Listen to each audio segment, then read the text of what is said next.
So, hi, you guys. Let's go ahead and say our little prayer, and then we're going to go ahead and think about what we want to pick for our pal, either number 1, 2, 3, 4, or 5. Go ahead and meditate on the pick. Pick whatever shade of lip gloss or whatever aesthetic is your type, and then go with that. You can pick as many pals as you would like to. Again, this is Tarot of the Muse. Welcome in. And yeah, enjoy, my muse.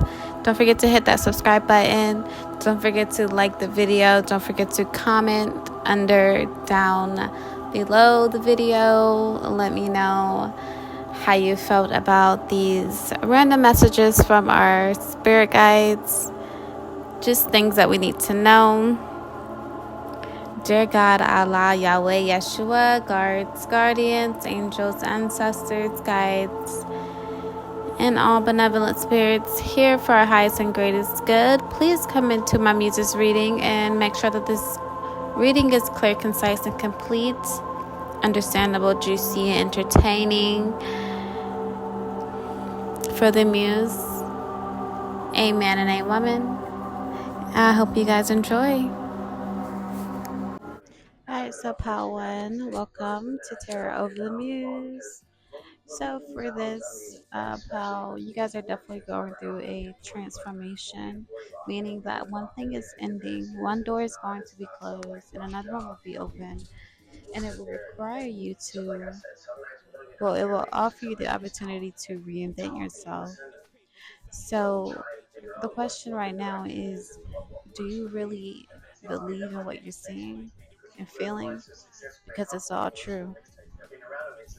Up until this point, you have been correct. You have trusted yourself. You have taken the higher road, and now you are being blessed with the opportunity to invent whatever you so wish of yourself and for yourself.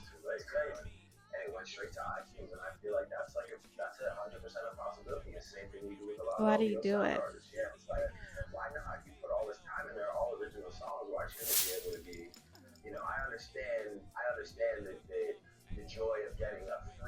What do you see for yourself next? That's the thing. You don't have a clear vision just yet, but you know that up until this point you have been correct. And up until this point, in this very moment, you need to reflect on what is to come. Acceptance is the key right now. You need to transform, and you need to be able to see what you want to be.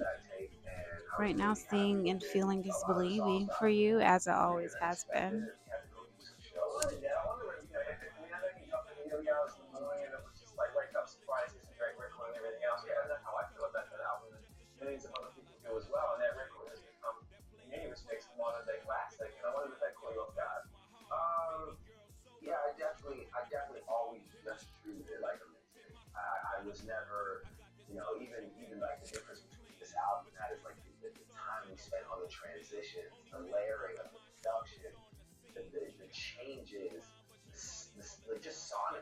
The heart, the roots, the third eye, and the crown chakra are all significant. Skulls are significant. Poseidon is significant. Egyptian Akhenaten is significant. The planet of Pluto, the signs Pisces, Cancer, and Sagittarius, as well as Mercury retrograde, is significant here. We have the numbers 24, 11, 16, 21, 32, and 51. And we also have the 8th house of endings and beginnings here.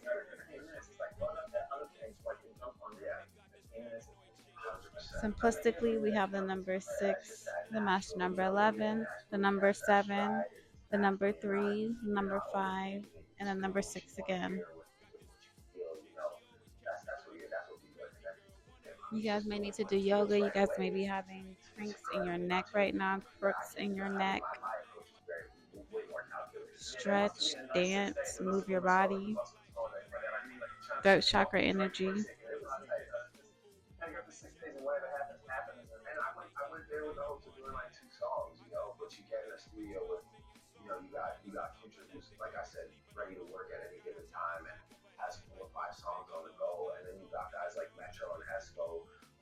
Thank you guys for tuning in.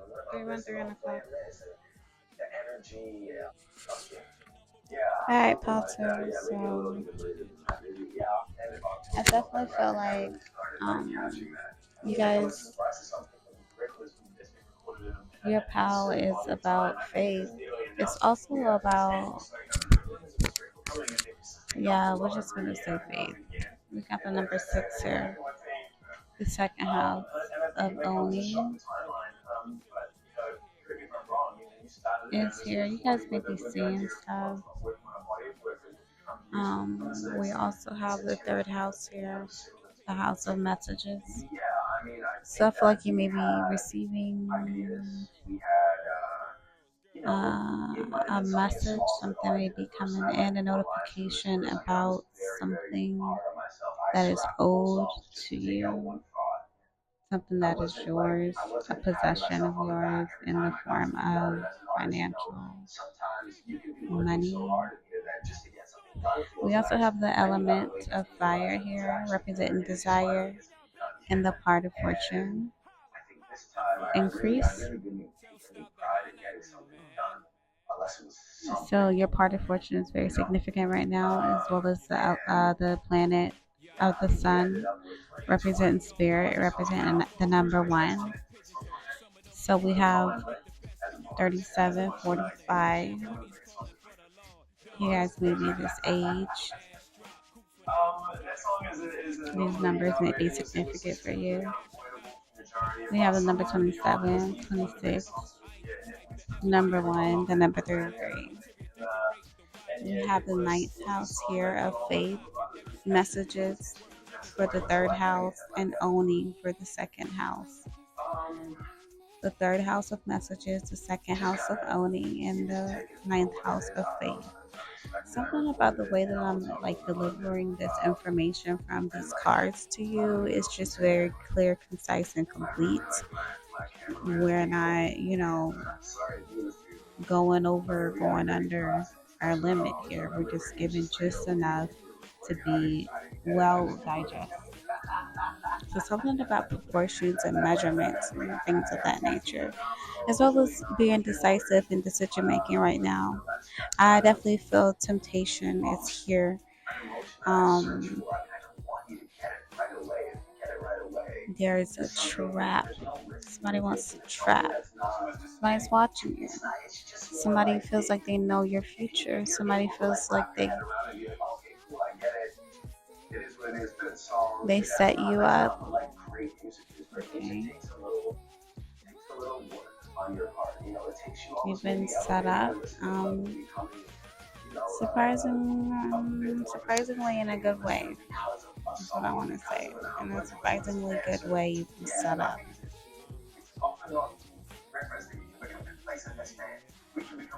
Again, by the sun. We have the sun here. The element of fire. Fire. I heard fire and desire. I feel like the sun desires you. The planet of the sun.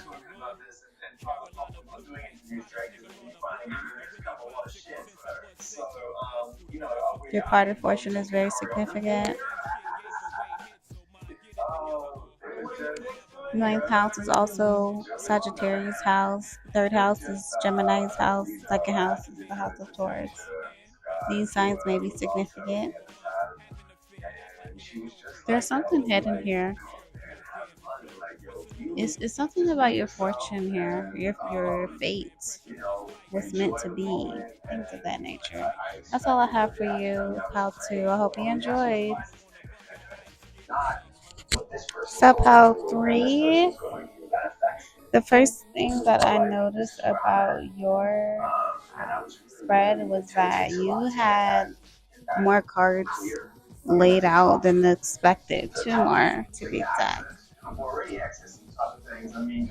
So you had 2 extra, talking about 2 extra. Don't forget about the 2. Okay, we have Neptune here, sacrifice, the number 10, Black Moon, Lilith here, mystery, number 12, the sixth house here, a house of routine, number 30, the air element of communicating, number 39, a grand trine. You may have a grand trine in your birth chart, represent blessings, superpower, number 46, and then we have the soul, representing the moon, the planet of the moon, or the satellite, the moon, whatever the moon is to you. It represents the soul on this card, and the number 2. So the sun was number 1, and that was power 1, I believe. I don't know. It might have been power 2. I don't know, honey. You might have came from those files, but the moon card is the card number 2. We also have the sun sign, the zodiac sign of Virgo here, representing I analyze, and the number 18. Something about 18 being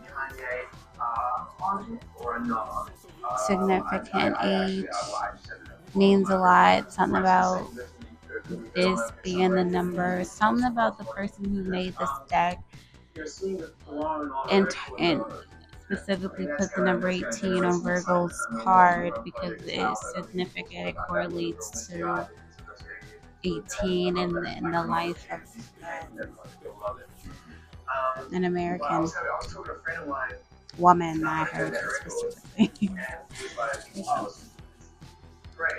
The 5th house as well is here. This is the 5th and 6th house, okay?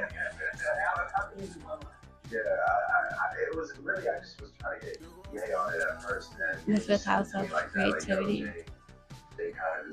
Card number 29. It was cool, and he was like all like excited about just put the throne, it'll be a crazy moment. So something about the way you analyze things, the way you look at things, you're not, like I said, like your pal, you're not explaining too much. You don't really say too much. You stick to what you know. You stick to how you know it. You stick to doing things traditionally. You're very traditional.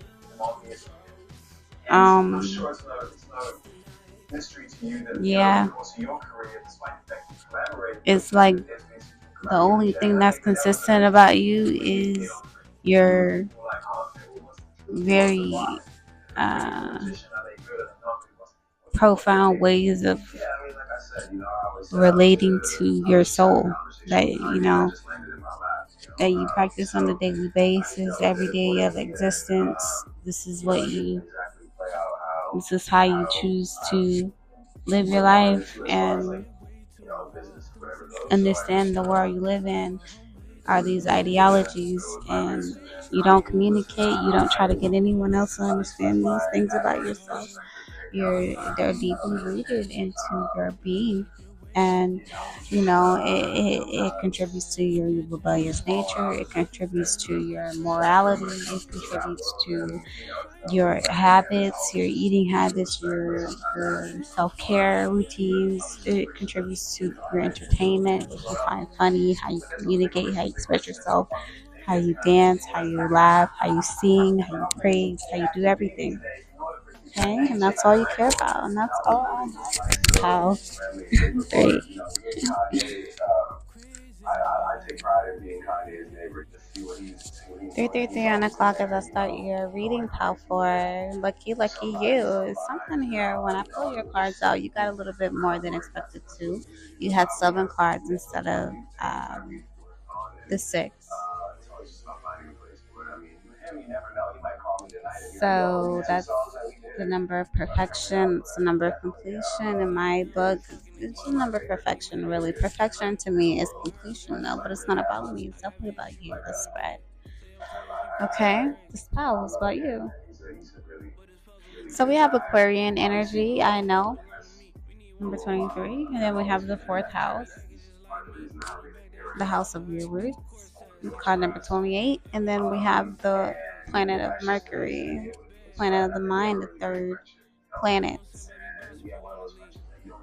The sun is the first, moon second, third, Mercury. Okay, something about structure. The way this deck is structured. Jupiter return, your benefits. Okay, Jupiter return. Something about your Jupiter return. I figure you don't know about this one, so go ahead and look it up. Card number 49. Your benefits are coming in, I heard. Void of course mood.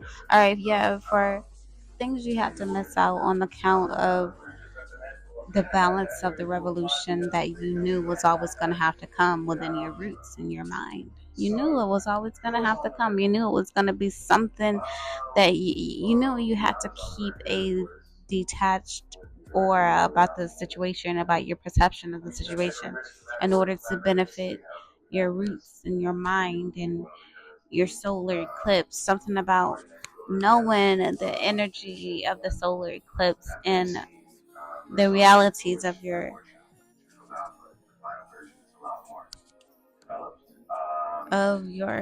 life.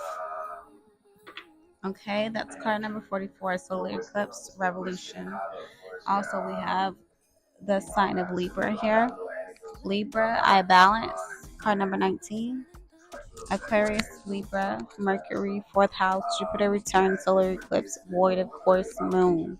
Something about being able to receive a lot of information very, very quickly, very fast. And to be able to remember it. You're very smart as a young child. You're very, very smart. You are, quite frankly, a tree. And I feel like you don't have much on. I feel like you're the only fruit on the tree here. On this tree here. On your own tree. You're the only fruit here. I mean, it is your tree. It's your tree. It's your mind tree. Your mind is like a tree and is fully grown now. Right? You may have your moon sign may be in Aquarius or Libra.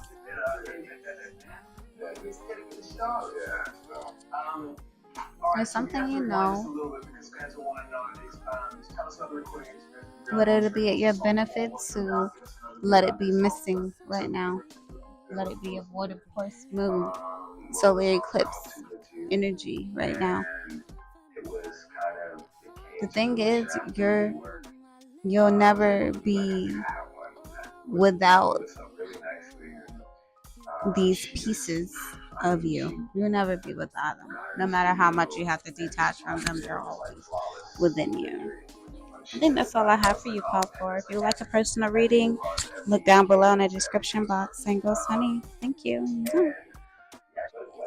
Pal 5.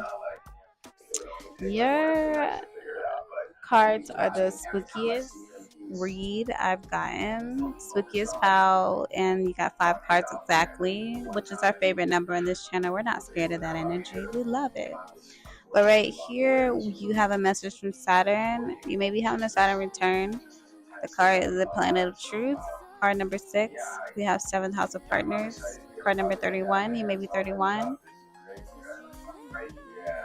There may have been from the age of 6 to 31 may be significant for this whole energy pool. We have the sign of Gemini, I think, card number 15.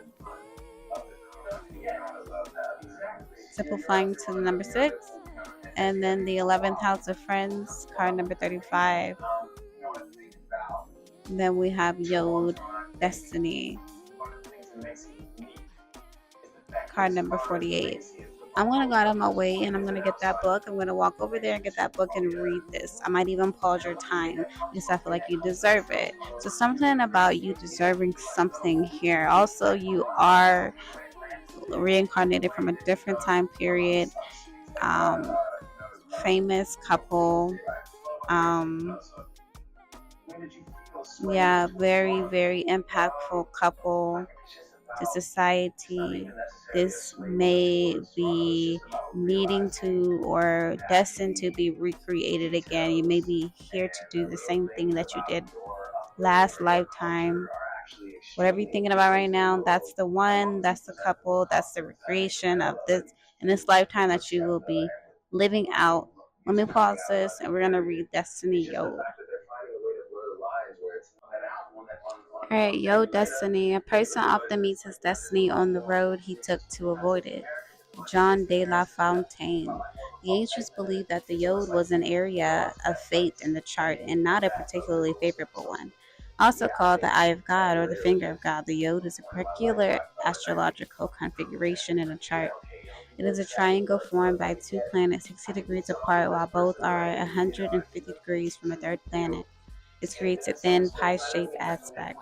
The Yod configuration is linked to the Hebrew alphabet. Yod, or Yud, is the 10th letter of the Hebrew alphabet, which has mystical implications signifying the omnipresence of God and often denoting humility because the energy is locked in that triangular configuration, causing matters to be fated and often difficult, but not without their rewards. Yud configuration is influential and implies that there is a disruptive force at work. In a sense, this astrological placement of planets is somewhat in exile from the other planetary energies because they are not harmonious with each other and therefore cause tension. This can bring about feelings of intense stress and restriction. There can also be a sense of being different, feeling alone, and of being out of step with others at times. A yud in a natal chart can even indicate being the black sheep of the family. When the yud card presents itself in a reading, it means that the situation may be chaotic or may soon turn that way. It would be hard to see any clear path because of this chaos, but it will be important to weather through it all. This is not always bad because it is a process of finding what works and what isn't functioning, and now will be the time to be scaling things down and weeding out what is unnecessary. But more than that, this card is about finding your own truth, even though that truth may not be reflected through others. You may wish for more support when this card comes up and will have to manage this all on your own. Another development may turn up, and that is you will prefer to work it out on your own without any interference from others. This card can denote a time to voyage inward and come to your own truth. There really isn't anyone who will have the tools to figure this out more so than you at this time. So now would not be the best time to take advice from others. Your inner knowing has it already. You just have to take the time to process the information to come to your own answers.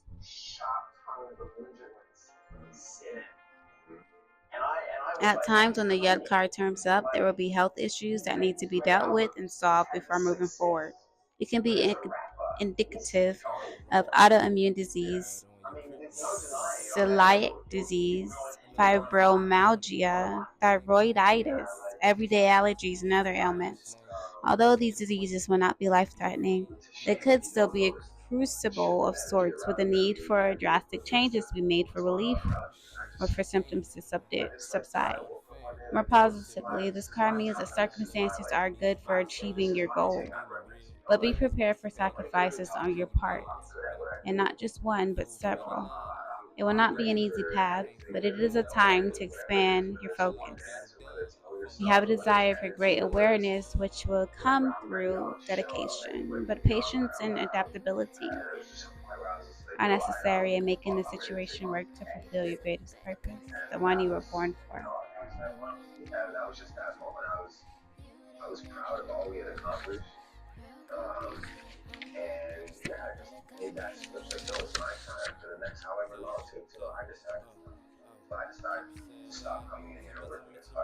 Yud card in brief, needing to make adjustments, being inventive, being unique, having a special purpose, trusting all will work out as it is meant to, the eventual success of destiny and fate, even amongst chaos, self examination and discovery after a period of confusion.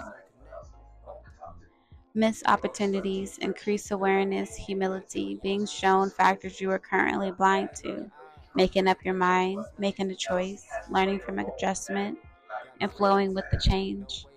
A conduit of energy, profound blocks, stop and start motions. It is best not to force the issue at this time as there is fate involved. Allow matters to unfold before acting, bringing everything together, answering the call as the ordinary life is released into the spiritual. Corresponding tarot cards, Ace of Swords reverse. Key ideas, destiny, doing things on your own, standing strong, making a difference. Pile 5, that is your reading. I hope you enjoyed. If you guys would like a personal reading, you know where to go. In my description box, you will find everything you need. Thank you so much. And job bless. Bye bye.